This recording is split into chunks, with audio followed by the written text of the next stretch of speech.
Hola, ¿qué tal amigos? ¿Cómo están? Venimos a traerles un especial muy lindo, los 7 sacramentos. Hoy iniciaremos con el bautismo. Acompáñame a vivir esta nueva aventura. Vamos.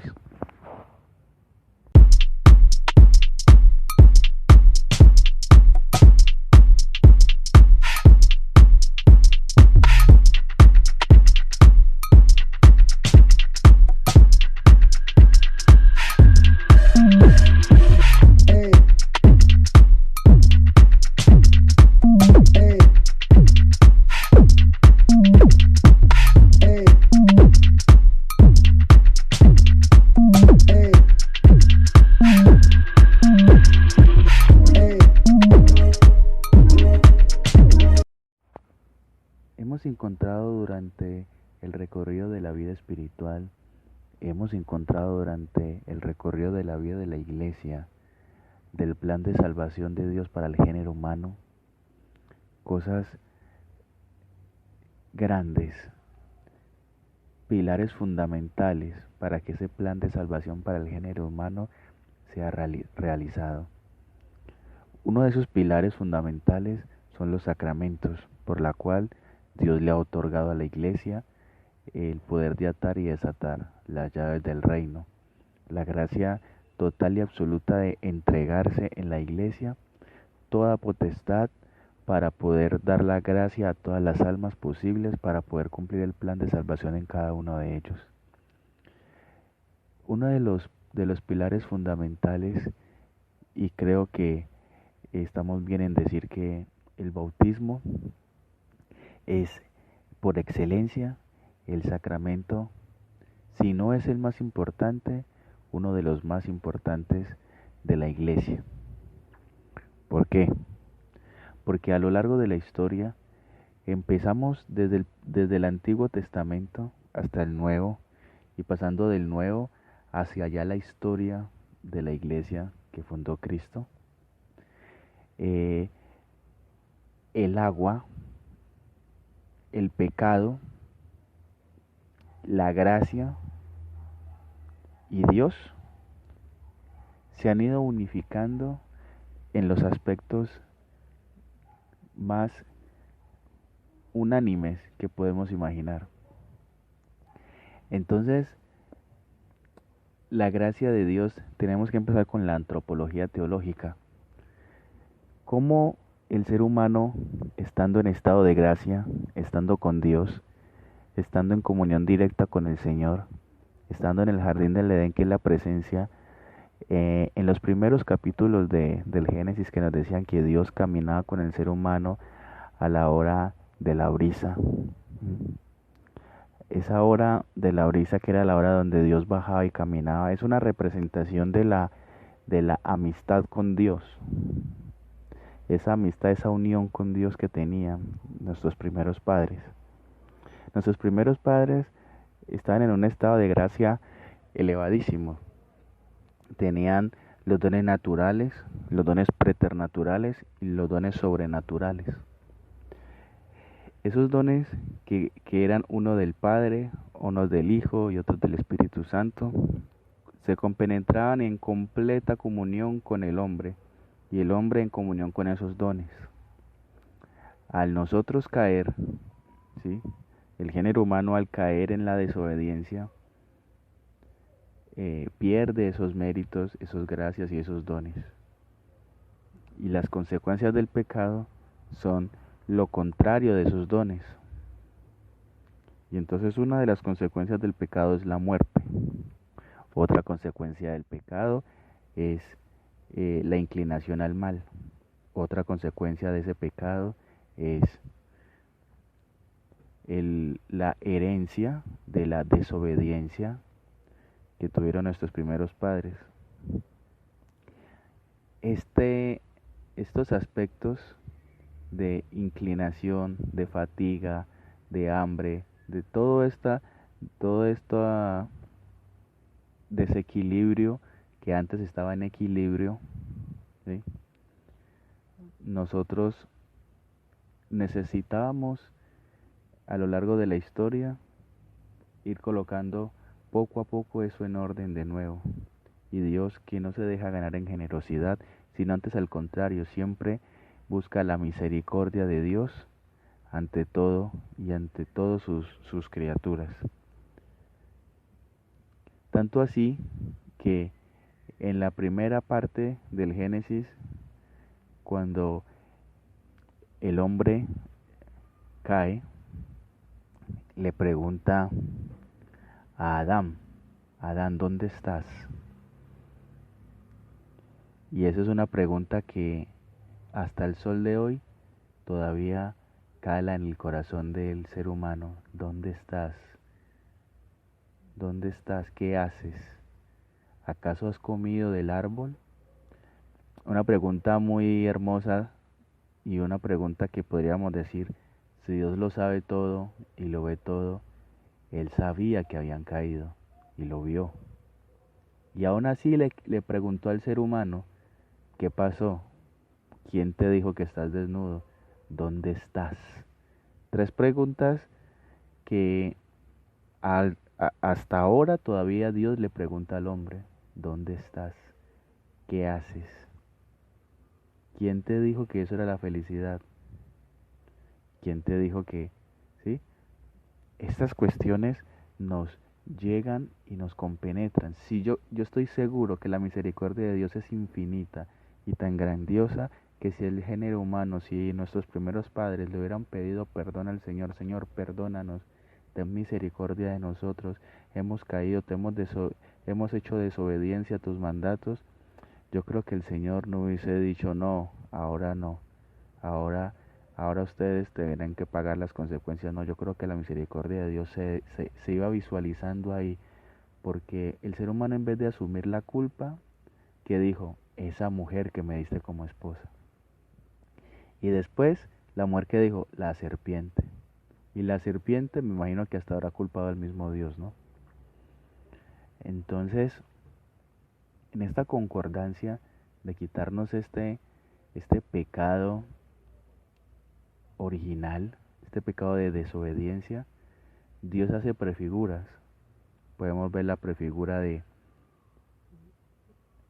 del diluvio, que es agua, donde limpia Dios la, la maldad del hombre en la tierra y vuelve y empieza como una especie de bautismo.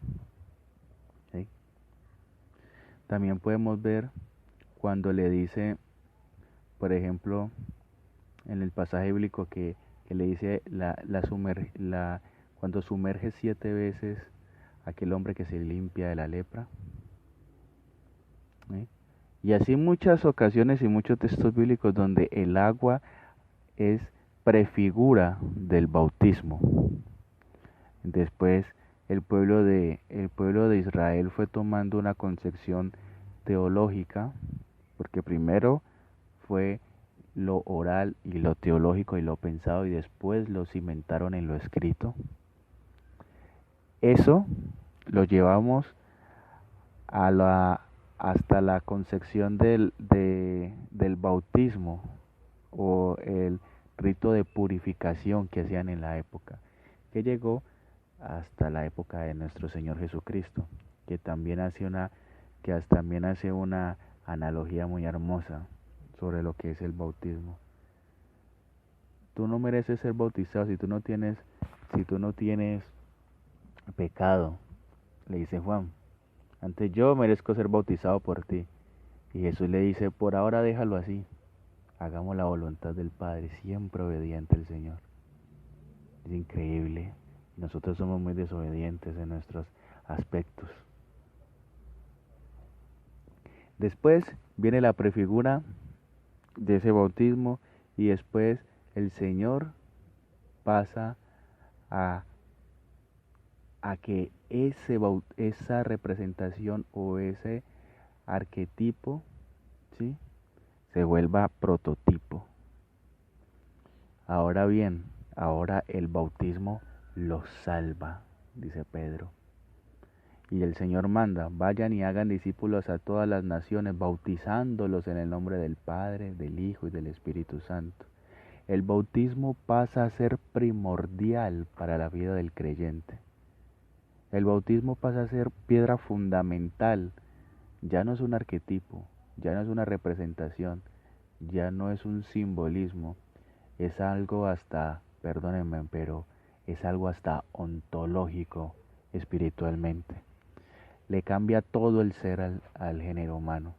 Aquel que se aplica a eso, la corrupción del pecado se limpia y se llena con presencia de Dios. Ahora, el bautismo, después de una concepción teológica y una concepción que Dios ha querido que, que sea solamente para la salvificación y la limpieza de los pecados del género humano, pues podemos encontrarlo en muchos pasajes bíblicos, en muchos pasajes teológicos y en muchos padres de la iglesia y doctores de la iglesia. Por ejemplo, este bautismo tiene un nombre, ¿sí? Que bautizar viene del griego, que significa sumergir, ¿sí? Introducir dentro del agua. La inmersión en el agua es el simbolismo del acto de sepultar al catecúmeno o a la persona que, infante o los que en esa época eran grandes, ¿sí? Donde sale la corrupción, donde el agua, que es sinónimo de vida y de muerte, el agua que es sinónimo de vida, porque el agua donde está produce vida, produce limpieza, produce pureza, pero también a la misma vez produce muerte. Podemos ver las inundaciones, podemos ver tsunamis, podemos ver infinidades de momentos donde el agua también fue sinónimo de muerte y ha sido sinónimo de muerte. También ha sido sinónimo de vida, donde hay oasis, donde hay ríos, donde hay quebradas, donde hay montañas, donde hay infinidades de lugares donde el agua es el centro de donde brota la vida. Por eso en Génesis se decía el Espíritu de Dios aleteaba sobre las aguas, porque el agua es signo de vida, signo del inicio de todo. ¿Sí? El sacramento nos lleva a la reconciliación con el Padre. ¿Por qué? Porque nos trae una economía de salvación. Dios entra con su gracia al infante o al adulto, entra con su gracia y coloca algo que se llama la gracia santificante. La gracia santificante, que es nada más y nada menos que es la acción de Dios en la persona o en el alma. Es decir, Dios entra en la persona y habita, hace una inhabitación, se, se, em- se coloca ahí y vive, hace un nido ahí, hace una vivienda ahí. Por eso nosotros somos templos del Espíritu Santo, porque nosotros hacemos esa representación de templos del Espíritu Santo. ¿Por qué? Porque en nosotros entra Dios y habita en ese templo, ¿sí? Por eso es importante eso de la gracia. La gracia es importantísima y empieza con el bautismo. El bautismo empieza a abrir y nos abre la puerta para que entremos a la vida de la gracia que es la iglesia. Nos hace hijos de Dios, nos hace criaturas, nos hace amantes, nos hace compenetrados con Cristo y nos quita la corrupción del pecado, nos llena de su amor y de su sosiego, nos llena de su gracia y de su amor y su bendición. El bautismo es la gracia que Dios ha puesto en el ser humano para compenetrarnos con Él. Ahora, hay muchas maneras de hacer bautismos. Está el de aspersión, está el de sumergirse y está el bautismo de sangre. De esos tres, el más heroico y el más impresionante sería el bautismo de sangre. Aquel que da la vida por Cristo y que quizás no esté bautizado, tiene la plena certeza que ese sacrificio que está haciendo le da la gracia del bautismo por su propia sangre. Por su propio derramamiento de su sangre le da la gracia santificante en el momento de su muerte. El de aspersión es el tradicional que tenemos en la mayoría de los países en que vivimos, que es donde el sacerdote eh, con, con el hisopo le, le echa un poco de agua al infante o al adulto para que el infante o el adulto entre la gracia de Dios. Y el de inmersión es cuando meten a los niños o al adulto en una pila, en un río o en una piscina. Ya depende de las conferencias episcopales y depende las diócesis de cada ciudad o de cada país.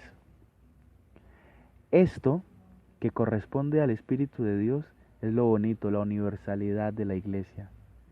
La iglesia tú te puedes bautizar en Jamaica, en Colombia, en Argentina, en Brasil, en Perú, en Uruguay, en España, y es el mismo bautismo. Eso, por eso se llama la iglesia es universal, eso significa católico, universal. La iglesia universal, la universalidad del sacramento, de la palabra, de la predicación y de la gracia. Entonces, de esos tres, tenemos que tener unos padrinos que son los que van a ser los que van a hablar por nosotros y los que van a aceptar los dogmas de fe y los que van a aceptar las verdades ya reveladas por Cristo en su iglesia. Ya después, cuando seamos más grandes y ya hablemos un poco más de otros temas, vamos a confirmar esa fe que nuestros padrinos confirmaron por nosotros. Es decir, en la confirmación, cuando viene la venida del Espíritu Santo, que ya está, pero se confirma, nosotros por eso llamamos confirmación.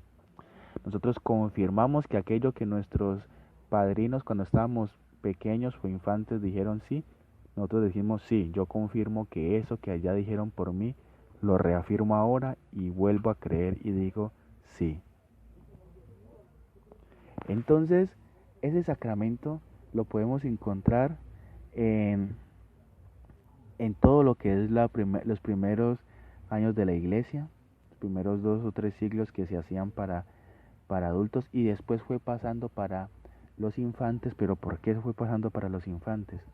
Porque a la vida de la adultez muchas personas morían, muchas personas la medicina no era tan avanzada y muchas personas quizás ni siquiera llegan a la vida adulta con el bautismo. Entonces la iglesia, como el Espíritu Santo va soplando, porque Jesús le dijo yo les mandaré el Espíritu Santo que les dará la verdad y les revelará la verdad completa. ¿Sí? Entonces fue soplando y va acompañando el Espíritu Santo y va soplando y va diciendo que desde pequeños volverlos cristianos era importante para la vida de la gracia de cada una de las personas y de una vez también los anotaban para que se volvieran cristianos y que el reino se extendiera por todo el mundo. Entonces esa es la razón por la cual se pasó a bautismo de niños. La gracia que Dios ha impuesto en el bautismo es increíble. El cirio, ¿qué significa? Cristo es la luz del mundo, nosotros somos la luz del mundo. Recordemos que el mismo Señor nos dijo, no se coloca una luz debajo de la cama, se coloca arriba para que alumbre. Y también muchas veces nos dijo, ustedes son la sal de la tierra, que van a caer encima de las llagas del pecado. Eso lo coloco yo, ¿no? Él dijo, ustedes son la sal del mundo. Si la sal se vuelve sosa, ¿qué va a salar? Nosotros somos la luz del mundo. Cristo es la luz única, pero nosotros somos reflejo de esa luz. Somos como el espejo para darle a otros la luz de Cristo. Y el vestido blanco que simboliza la pureza de alma, de cuerpo y de espíritu. esos pequeños símbolos, y me falta uno que es importante, que es el de el de la unción, el de la unción, que es con un pequeño crisma que se le aplica en el pecho, en la frente a veces, ¿sí? Y solamente nos hacen ese crisma nos lo aplican en ese día y también en el día que vayamos a morir, a partir a la casa del Padre. Esas son las dos únicas ocasiones que nos hacen ese crisma, cuando vivimos para Cristo y cuando morimos para Él. Eso ahí corresponde la clase de cristianos que somos. Podemos encontrar en el Catecismo de la Iglesia Católica, en los numerales del 1203 en adelante, todo lo que es el sacramento del bautismo, cómo se ha ido estructurando, cómo se ha ido Dios dando la gracia de la estructura de esto.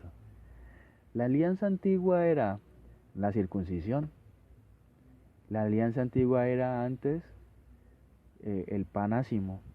Y así, cada alianza que Dios hacía con el ser humano era prefigura, hasta que Dios hizo una alianza nueva y eterna, que es la Eucaristía.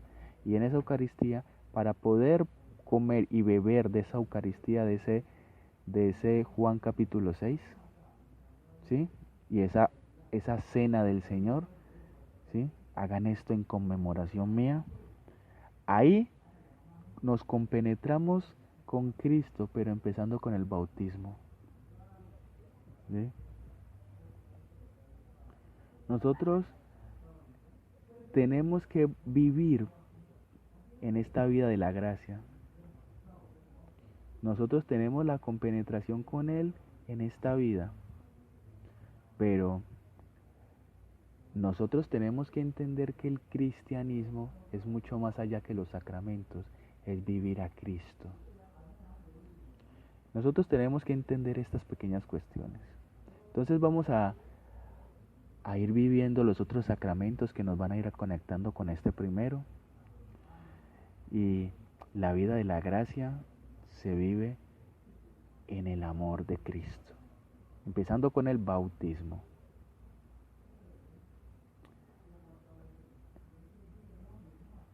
Nos vemos en una próxima ocasión en este especial de los sacramentos. Dios los bendiga. Recuerden comentar, compartir y suscribirse. Que Dios los bendiga y la Santísima Virgen los acompañe. Hasta luego.